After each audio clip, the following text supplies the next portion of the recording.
Mahir Trading Live.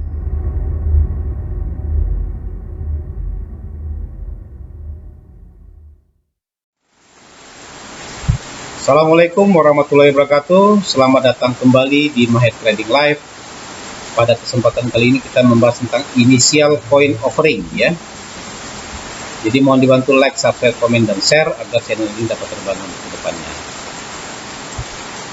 Apa itu ICO ya? ICO atau Initial Coin Offering merupakan metode bagi tim project untuk mengumpulkan dana di lingkungan mata uang kripto. Dalam ICO, tim menghasilkan token berbasis blockchain untuk dijual kepada pendukung awal ya, dalam bentuk pre-sale. Proses ini berfungsi sebagai fase crowdfunding atau pengumpulan dana. Pengguna menerima token yang dapat mereka gunakan baik segera atau di masa yang akan datang, dan proyek menerima uang untuk mendanai pengembangan. Praktik ini dipopulerkan pada tahun 2014 ketika digunakan untuk sebuah pendanaan pengembangan Ethereum. Sejak itu kemudian diadopsi oleh ratusan perusahaan modal Ventura, terutama selama booming tahun 2017 dengan berbagai tingkat keberhasilan. Walaupun namanya terdengar mirip dengan Initial Public Offering atau IPO pada saham, pada dasarnya keduanya merupakan metode yang sangat berbeda dalam memperoleh dana. IPO pada saham umumnya berlaku untuk bisnis mapan yang menjual sebagian kepemilikan saham di perusahaan mereka sebagai cara untuk mengumpulkan dana.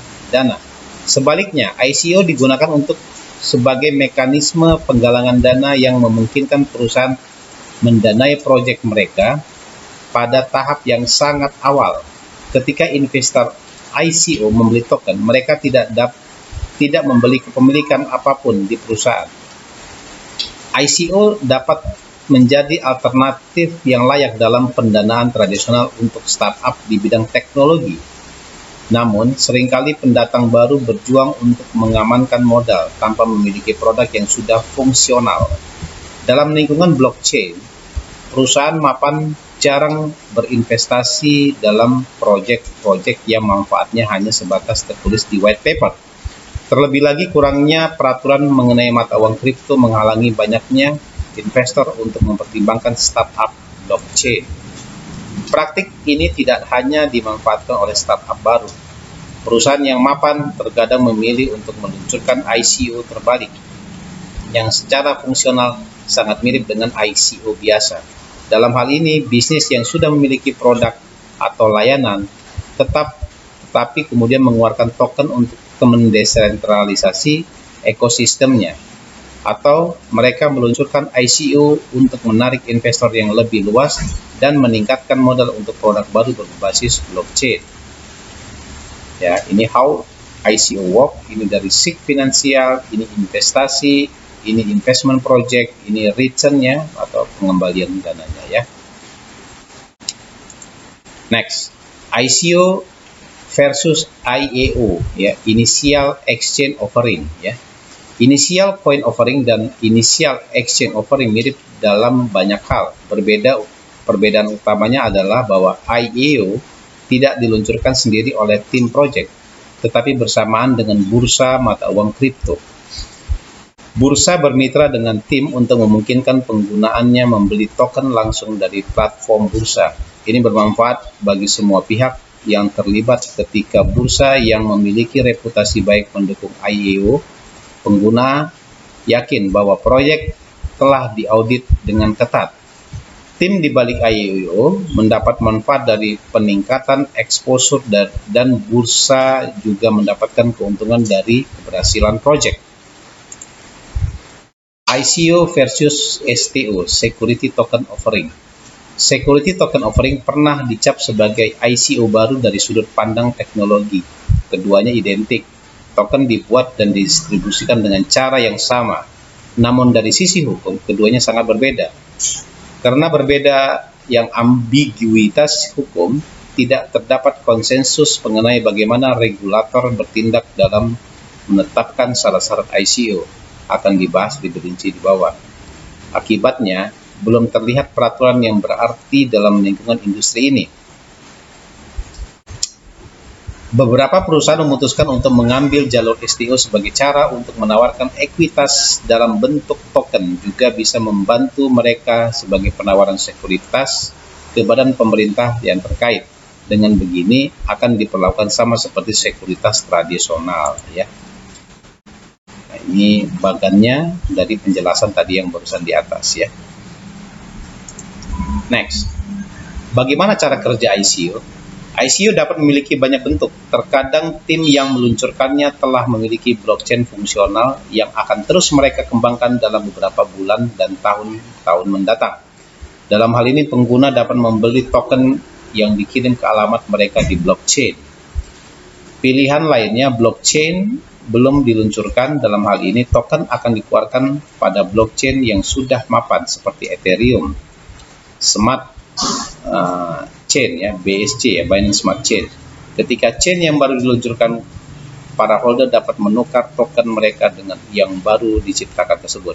Namun praktik yang paling umum adalah dengan mengeluarkan token pada chain yang smart contract capable. Sekali lagi, kebanyakan ini dilakukan pada Ethereum.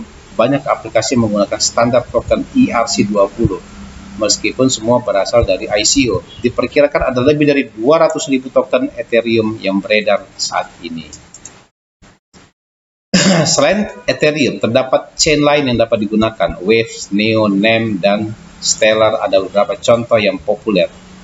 Mengingat betapa fleksibilitasnya protokol-protokol ini, banyak organisasi tidak berencana untuk bermigrasi, justru memilih untuk mengembangkan proyek di atas fondasi yang ada.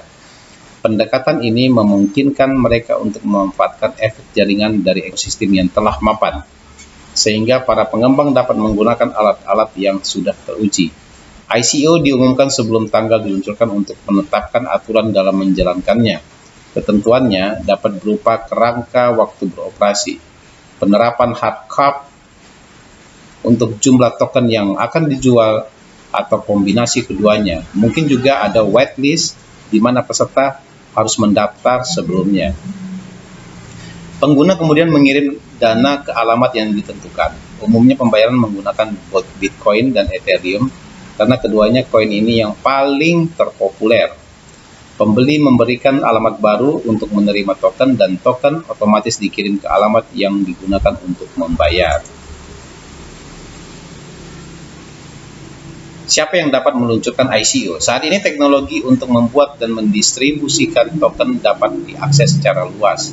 Namun dalam praktiknya, ada banyak konsekuensi hukum yang harus dipertimbangkan sebelum meluncurkan ICO. Secara umum masih terdapat kekurangan di dalam hal regulasi di lingkungan mata uang kripto. Beberapa pertanyaan penting yang belum terjawab. Beberapa negara melarang peluncuran ICO secara tegas. Tapi bahkan negara yang yurisdiksinya paling ramah kripto sekalipun belum menetapkan undang-undang yang jelas. Karena itu, sangat penting untuk memahami hukum negara-negara Anda sendiri sebelum mempertimbangkan ICO. Apa saja peraturan seputar ICO? Sulit memberikan suatu jawaban untuk sebagai berbagai keadaan yang berbeda, karena ada banyak variabel yang perlu dipertimbangkan. Peraturan bervariasi dari yurisdiksi ke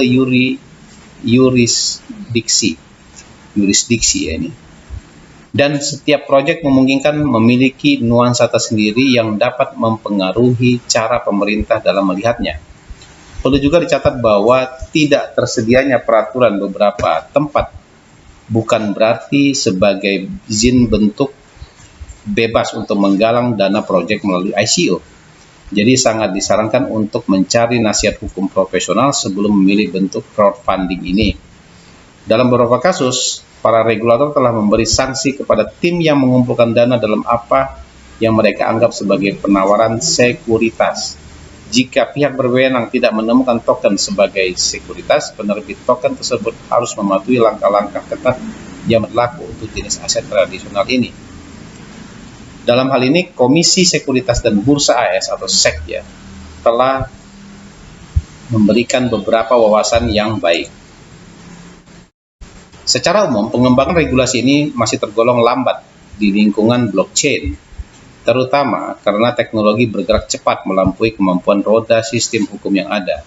Namun saat ini banyak entitas pemerintah telah membahas implementasi kerangka kerja yang lebih transparan untuk teknologi blockchain dan mata uang kripto. Banyak peminat blockchain sudah mengetahui kemungkinan campur tangan pemerintah yang mungkin menghambat pengembangan terhadap teknologi ini. Sebagian besar dari mereka juga menyadari perlunya perlindungan investor. Tidak seperti dalam jenis keuangan tradisional, kemampuan setiap orang di seluruh dunia untuk berpartisipasi dapat menimbulkan beberapa masalah besar. Apa saja risiko ICO? Prospek token baru yang memberikan keuntungan besar adalah suatu yang menarik, tetapi tidak semua koin diciptakan sama. Dalam hal investasi kripto, jenis apapun tidak ada jaminan bahwa Anda akan mendapatkan laba atas investasi atau return of investment yang positif. Sulit untuk menentukan apakah suatu proyek berbobot karena banyak faktor yang terkait. Calon investor harus melakukan uji tuntas atau due diligence dan penelitian ekstensif pada token yang sedang mereka pertimbangkan. Proses ini mencakup analisis fundamental yang menyeluruh di bawah. Ini adalah daftar beberapa pertanyaan yang layak diajukan. Apakah konsepnya berbobot? Masalah apa yang dipecahkan? Bagaimana pasokan dialokasikan? Apakah proyek memerlukan blockchain atau token? Atau dapatkah dilakukan tanpa blockchain? Apakah tim memiliki reputasi baik? Apakah mereka memiliki skill untuk menjalankan proyek? Aturan yang paling penting adalah jangan pernah berinvestasi lebih dari yang dapat Anda tanggung. Pasar mata uang kripto sangat fluktuatif dan risiko besar bahwa aset yang Anda miliki akan jatuh nilainya. Oke, penutup. Kesimpulan, initial coin offering telah menjadi sarana yang sangat efektif bagi proyek pada tahap awal. Mereka untuk memperoleh pendanaan mengikuti keberhasilan initial coin offering yang diluncurkan oleh Ethereum pada tahun 2014. Banyak organisasi berhasil memperoleh modal untuk mengembangkan protokol dan ekosistem baru. Namun pembeli harus mengetahui dengan jelas tujuan investasi mereka. Tidak ada jaminan keuntungan dalam lingkungan mata uang kripto. Investasi semacam ini sangat berisiko dan hampir tidak ada perlindungan jika proyek gagal memberikan produk yang berbobot. Ya, jadi itulah seputar penjelasan tentang initial coin offering ya. Jadi semoga bermanfaat pembahasan kali ini. Mohon dibantu subscribe, like, komen, dan share ya. Dan diikuti akun medsos Mahir Trading Live. Semoga bermanfaat. Assalamualaikum warahmatullahi wabarakatuh.